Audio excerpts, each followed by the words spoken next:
4. The Glow of Awareness. Don Juan, Don Gennaro, and I had just returned from gathering plants in the surrounding mountains. We were at Don Gennaro's house, sitting around the table, when Don Juan made me change levels of awareness. Don Gennaro had been staring at me and began to chuckle.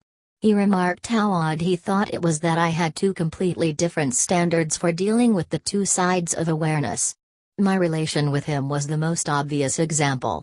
On my right side, he was the respected and feared sorcerer Don Gennaro, a man whose incomprehensible acts delighted me and at the same time filled me with mortal terror. On my left side, he was plain Gennaro, or Gennarito, with no Don attached to his name, a charming and kind seer whose acts were thoroughly comprehensible and coherent with what I myself did or tried to do. I agreed with him and added that on my left side, the man whose mere presence made me shake like a leaf was Silvio Manuel, the most mysterious of Don Juan's companions. I also said that Don Juan, being a true Nagual, transcended arbitrary standards and was respected and admired by me in both states. But is he feared? Gennaro asked in a quivering voice. Very feared, Don Juan interjected in a falsetto voice. We all laughed, but Don Juan and Gennaro laughed with such abandon that I immediately suspected they knew something they were holding back. Don Juan was reading me like a book.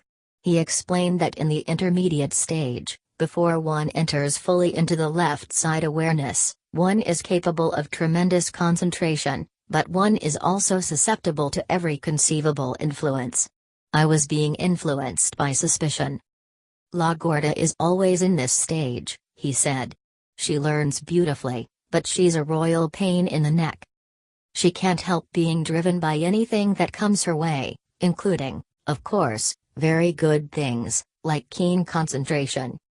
Don Juan explained that the new seers discovered that the transition period is the time when the deepest learning takes place, and that it is also the time when warriors must be supervised and explanations must be given to them so they can evaluate them properly. If no explanations are given to them before they enter into the left side, they will be great sorcerers but poor seers, as the ancient Toltecs were. Female warriors in particular fall prey to the lure of the left side, he said.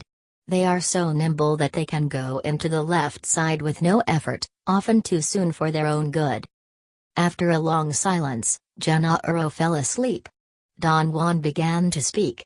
He said that the new seers had had to invent a number of terms in order to explain the second truth about awareness. His benefactor had changed some of those terms to suit himself, and he himself had done the same, guided by the seer's belief that it does not make any difference what terms are used as long as the truths have been verified by seeing. I was curious to know what terms he had changed, but I didn't know quite how to word my question. He took it that I was doubting his right or his ability to change them and explained that if the terms we propose originate in our reason they can only communicate the mundane agreement of everyday life. When seers propose a term, on the other hand, it is never a figure of speech because it stems from seeing and embraces everything that seers can attain. I asked him why he had changed the terms. It's a Nagual's duty always to look for better ways to explain, he replied. Time changes everything, and every new Nagual has to incorporate new words, new ideas, to describe his seeing. Do you mean that a Nagual takes ideas from the world of everyday life? I asked. No. I mean that a Nagual talks about seeing in ever new ways, he said. For instance, as the new Nagual, you'd have to say that awareness gives rise to perception. You'd be saying the same thing my benefactor said, but in a different way. What do the new seers say perception is, Don Juan? They say that perception is a condition of alignment. The emanations inside the cocoon become aligned with those outside that fit them. Alignment is what allows awareness to be cultivated by every living creature. Seers make these statements because they see living creatures as they really are, luminous beings that look like bubbles of whitish light. I asked him how the emanations inside the cocoon fit those outside so as to accomplish perception. The emanations inside and the emanations outside, he said, are the same filaments of light. Sentient beings are minute bubbles made out of those filaments, microscopic points of light, attached to the infinite emanations. He went on to explain that the luminosity of living beings is made by the particular portion of the eagle's emanations they happen to have inside their luminous cocoons. When seers see perception, they witness that the luminosity of the eagle's emanations outside those creatures' cocoons brightens the luminosity of the emanations inside their cocoons. The outside luminosity attracts the inside one, it traps it, so to speak, and fixes it. That fixation is the awareness of every specific being. Seers can also see how the emanations outside the cocoon exert a particular pressure on the portion of emanations inside. This pressure determines the degree of awareness that every living being has. I asked him to clarify how the eagle's emanations outside the cocoon exert pressure on those inside. The eagle's emanations are more than filaments of light, he replied. Each one of them is a source of boundless energy. Think of it this way, since some of the emanations outside the cocoon are the same as the emanations inside, their energies are like a continuous pressure. But the cocoon isolates the emanations that are inside its web and thereby directs the pressure. I've mentioned to you that the old seers were masters of the art of handling awareness, he went on. What I can add now is that they were the masters of that art because they learned to manipulate the structure of man's cocoon. I've said to you that they unraveled the mystery of being aware. By that I meant that they saw and realized that awareness is a glow in the cocoon of living beings. They rightly called it the glow of awareness.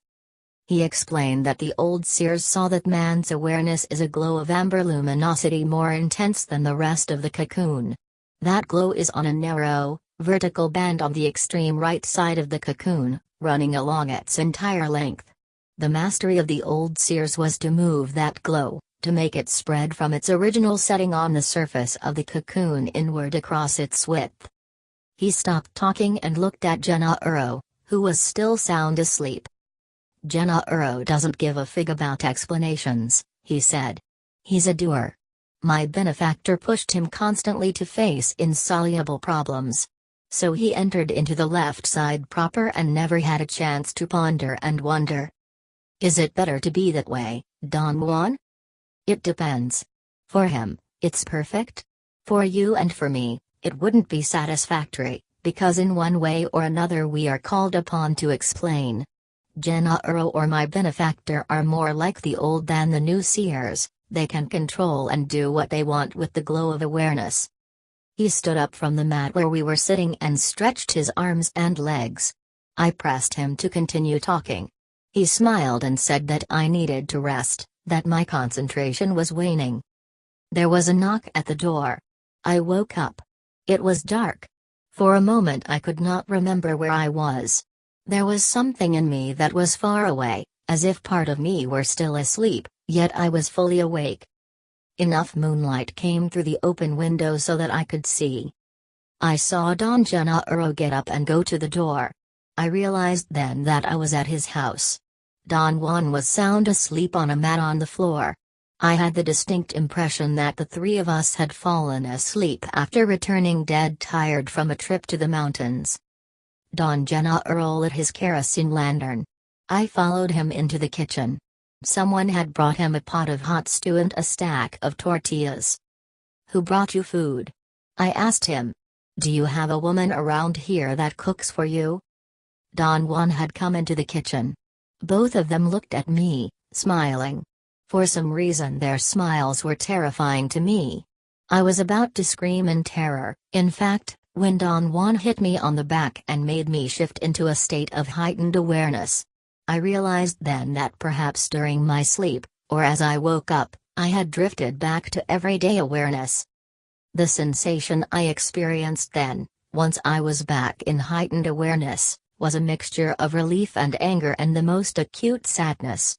I was relieved that I was myself again, for I had come to regard those incomprehensible states as being my true self. There was one simple reason for that: in those states I felt complete, nothing was missing from me. The anger and the sadness were a reaction to impotence. I was more aware than ever of the limitations of my being. I asked Don Juan to explain to me how it was possible for me to do what I was doing. In states of heightened awareness, I could look back and remember everything about myself. I could give an account of everything I had done in either state. I could even remember my incapacity to recollect. But once I had returned to my normal, everyday level of awareness, I could not recall anything I had done in heightened awareness, even if my life depended on it. Hold it there, he said. You haven't remembered anything yet. Heightened awareness is only an intermediate state. There is infinitely more beyond that, and you have been there many, many times. Right now you can't remember, even if your life depends on it. He was right. I had no idea what he was talking about. I pleaded for an explanation. The explanation is coming, he said. It's a slow process, but we'll get to it. It is slow because I am just like you, I like to understand. I am the opposite of my benefactor, who was not given to explaining. For him there was only action. He used to put us squarely against incomprehensible problems and let us resolve them for ourselves. Some of us never did resolve anything, and we ended up very much in the same boat with the old seers, all action and no real knowledge. Are those memories trapped in my mind? I asked. No. That would make it too simple, he replied. The actions of seers are more complex than dividing a man into mind and body. You have forgotten what you've done, or what you've witnessed, because when you were performing what you've forgotten you were seeing. I asked Don Juan to reinterpret what he had just said. Patiently, he explained that everything I had forgotten had taken place in states in which my everyday awareness had been enhanced, intensified, a condition that meant that other areas of my total being were used. Whatever you've forgotten is trapped in those areas of your total being, he said. To be using those other areas is to see. I'm more confused than ever, Don Juan, I said. I don't blame you, he said. Seeing is to lay bare the core of everything, to witness the unknown and to glimpse into the unknowable. As such, it doesn't bring one solace. Seers ordinarily go to pieces on finding out that existence is incomprehensibly complex and that our normal awareness maligns it with its limitations. He reiterated that my concentration had to be total, that to understand was of crucial importance, that the new seers placed the highest value on deep, unemotional realizations. For instance, the other day, he went on, when you understood about logordas and your self-importance, you didn't understand anything really. You had an emotional outburst, that was all. I say this because the next day you were back on your high horse of self-importance as if you never had realized anything. The same thing happened to the old seers. They were given to emotional reactions. But when the time came for them to understand what they had seen, they couldn't do it. To understand one needs sobriety, not emotionality. Beware of those who weep with realization, for they have realized nothing. There are untold dangers in the path of knowledge for those without sober understanding, he continued. I am outlining the order in which the new seers arrange the truths about awareness, so it will serve you as a map. A map that you have to corroborate with your seeing, but not with your eyes. There was a long pause. He stared at me. He was definitely waiting for me to ask him a question. Everybody falls prey to the mistake that seeing is done with the eyes, he continued. But don't be surprised that after so many years you haven't realized yet that seeing is not a matter of the eyes. It's quite normal to make that mistake. What is seeing, then? I asked. He replied that seeing is alignment. And I reminded him that he had said that perception is alignment. He explained then that the alignment of emanations used routinely is the perception of the day-to-day world, but the alignment of emanations that are never used ordinarily is seeing. When such an alignment occurs one sees. Seeing, therefore, being produced by alignment out of the ordinary, cannot be something one could merely look at. He said that in spite of the fact that I had seen countless times, it had not occurred to me to disregard my eyes. I had succumbed to the way seeing is labeled and described. When seers see something explains everything as the new alignment takes place, he continued. It's a voice that tells them in their ear what's what. If that voice is not present, what the seer is engaged in isn't seeing. After a moment's pause, he continued explaining the voice of seeing. He said that it was equally fallacious to say that seeing was hearing, because it was infinitely more than that, but that seers had opted for using sound as a gauge of a new alignment. He called the voice of seeing a most mysterious, inexplicable thing. My personal conclusion is that the voice of seeing belongs only to man, he said. It may happen because talking is something that no one else besides man does. The old seers believed it was the voice of an overpowering entity intimately related to mankind, a protector of man. The new seers found out that that entity, which they called the mold of man, doesn't have a voice. The voice of seeing for the new seers is something quite incomprehensible. They say it's the glow of awareness playing on the eagle's emanations as a harpist plays on a harp. He refused to explain it any further, arguing that later on, as he proceeded with his explanation, everything would become clear to me. My concentration had been so total while Don Juan spoke that I actually did not remember sitting down at the table to eat. When Don Juan stopped talking, I noticed that his plate of stew was nearly finished. Gennaro was staring at me with a beaming smile. My plate was in front of me on the table, and it too was empty. There was only a tiny residue of stew left in it, as if I had just finished eating. I did not remember eating it at all, but neither did I remember walking to the table or sitting down. "Did you like the stew?" Gennaro asked me and looked away. I said I did, because I did not want to admit that I was having problems recollecting. "It had too much chili for my taste," Gennaro said. "You never eat hot food yourself, so I'm sort of worried about what it will do to you. You shouldn't have eaten 2 servings. I suppose you're a little more piggish when you're in heightened awareness, eh?" I admitted that he was probably right. He handed me a large pitcher of water to quench my thirst and soothe my throat. When I eagerly drank all of it, both of them broke into howling laughter. Suddenly, I realized what was going on.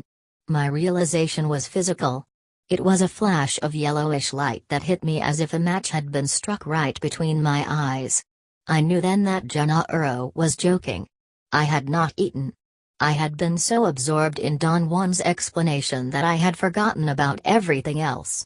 The plate in front of me was Gennaro's. After dinner, Don Juan went on with his explanation about the glow of awareness. Gennaro sat by me, listening as if he had never heard the explanation before. Don Juan said that the pressure that the emanations outside the cocoon, which are called emanations at large, exert on the emanations inside the cocoon is the same in all sentient beings. Yet the results of that pressure are vastly different among them, because their cocoons react to that pressure in every conceivable way. There are, however, degrees of uniformity within certain boundaries.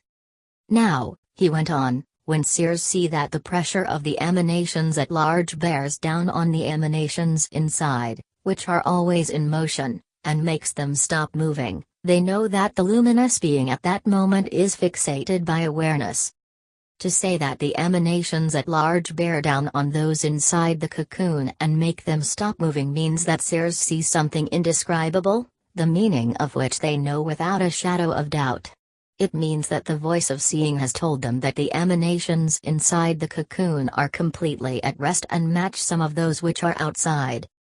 He said that seers maintain, naturally, that awareness always comes from outside ourselves, that the real mystery is not inside us. Since by nature the emanations at large are made to fixate what is inside the cocoon, the trick of awareness is to let the fixating emanations merge with what is inside us. Seers believe that if we let that happen, we become what we really are: fluid, forever in motion, eternal. There was a long pause. Don Juan's eyes had an intense shine.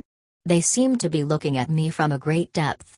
I had the feeling that each of his eyes was an independent point of brilliance. For an instant he appeared to be struggling against an invisible force, a fire from within that intended to consume him. It passed and he went on talking. The degree of awareness of every individual sentient being, he continued, depends on the degree to which it is capable of letting the pressure of the emanations at large carry it. After a long interruption, Don Juan continued explaining. He said that Sears saw that from the moment of conception awareness is enhanced, enriched, by the process of being alive. He said that Sears saw, for instance, that the awareness of an individual insect or that of an individual man grows from the moment of conception in astoundingly different ways, but with equal consistency. Is it from the moment of conception or from the moment of birth that awareness develops? I asked. Awareness develops from the moment of conception, he replied. I have always told you that sexual energy is something of ultimate importance and that it has to be controlled and used with great care. But you have always resented what I said, because you thought I was speaking of control in terms of morality. I always meant it in terms of saving and rechanneling energy. Don Juan looked at Gennaro. Gennaro nodded his head in approval. Gennaro is going to tell you what our benefactor, the Nagual Julian, used to say about saving and rechanneling sexual energy, Don Juan said to me. The Nagual Julian used to say that to have sex is a matter of energy, Gennaro began. For instance, he never had any problems having sex, because he had bushels of energy. But he took one look at me and prescribed right away that my Peter was just for peeing. He told me that I didn't have enough energy to have sex. He said that my parents were too bored and too tired when they made me. He said that I was the result of very boring sex, cogita burrita. I was born like that, bored and tired.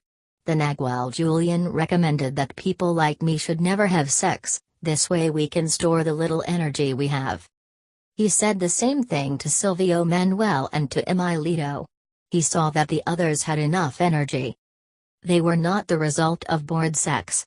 He told them that they could do anything they wanted with their sexual energy, but he recommended that they control themselves and understand the eagle's command that sex is for bestowing the glow of awareness. We all said we had understood. One day, without any warning at all, he opened the curtain of the other world with the help of his own benefactor, the Nagualelas, and pushed all of us inside, with no hesitation whatsoever. All of us, except Silvio Manuel, nearly died in there. We had no energy to withstand the impact of the other world. None of us, except Silvio Manuel, had followed the Nagual's recommendation. What is the curtain of the other world? I asked Don Juan. What Gennaro said it is a curtain, Don Juan replied. But you're getting off the subject. You always do. We're talking about the eagle's command about sex. It is the eagle's command that sexual energy be used for creating life. Through sexual energy, the eagle bestows awareness. So when sentient beings are engaged in sexual intercourse, the emanations inside their cocoons do their best to bestow awareness to the new sentient being they are creating. He said that during the sexual act, the emanations encased inside the cocoon of both partners undergo a profound agitation, the culminating point of which is a merging, a fusing of two pieces of the glow of awareness, one from each partner, that's separate from their cocoons. Sexual intercourse is always a bestowal of awareness even though the bestowal may not be consolidated, he went on. The emanations inside the cocoon of human beings don't know of intercourse for fun. Gennaro leaned over toward me from his chair across the table and talked to me in a low voice, shaking his head for emphasis. The Nagual is telling you the truth, he said and winked at me. Those emanations really don't know. Don Juan fought not to laugh and added that the fallacy of man is to act with total disregard for the mystery of existence and to believe that such a sublime act of bestowing life and awareness is merely a physical drive that one can twist at will. Gennaro made obscene sexual gestures, twisting his pelvis around, on and on. Don Juan nodded and said that that was exactly what he meant. Gennaro thanked him for acknowledging his one and only contribution to the explanation of awareness. Both of them laughed like idiots, saying that if I had known how serious their benefactor was about the explanation of awareness, I would be laughing with them. I earnestly asked Don Juan what all this meant for an average man in the day-to-day world. You mean what Gennaro is doing? He asked me in mock seriousness. Their glee was always contagious. It took a long time for them to calm down. Their level of energy was so high that next to them, I seemed old and decrepit. I really don't know, Don Juan finally answered me. All I know is what it means to warriors. They know that the only real energy we possess is a life-bestowing sexual energy. This knowledge makes them permanently conscious of their responsibility. If warriors want to have enough energy to see, they must become misers with their sexual energy. That was the lesson the Nagual Julian gave us. He pushed us into the unknown, and we all nearly died. Since every one of us wanted to see, we, of course, abstained from wasting our glow of awareness. I had heard him voice that belief before. Every time he did, we got into an argument.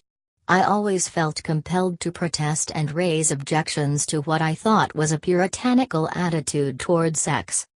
I again raised my objections. Both of them laughed to tears. What can be done with man's natural sensuality? I asked Don Juan. Nothing, he replied. There is nothing wrong with man's sensuality, it's man's ignorance of and disregard for his magical nature that is wrong. It's a mistake to waste recklessly the life-bestowing force of sex and not have children, but it's also a mistake not to know that in having children one taxes the glow of awareness. How do seers know that having children taxes the glow of awareness? I asked. They see that on having a child, the parent's glow of awareness diminishes and the child's increases. In some supersensitive, frail parents, the glow of awareness almost disappears. As children enhance their awareness, a big dark spot develops in the luminous cocoon of the parents, on the very place from which the glow was taken away. It is usually on the midsection of the cocoon. Sometimes those spots can even be seen superimposed on the body itself. I asked him if there was anything that could be done to give people a more balanced understanding of the glow of awareness. Nothing, he said. At least, there is nothing that seers can do. Seers aim to be free, to be unbiased witnesses incapable of passing judgment, otherwise they would have to assume the responsibility for bringing about a more adjusted cycle. No one can do that. The new cycle, if it is to come, must come of itself.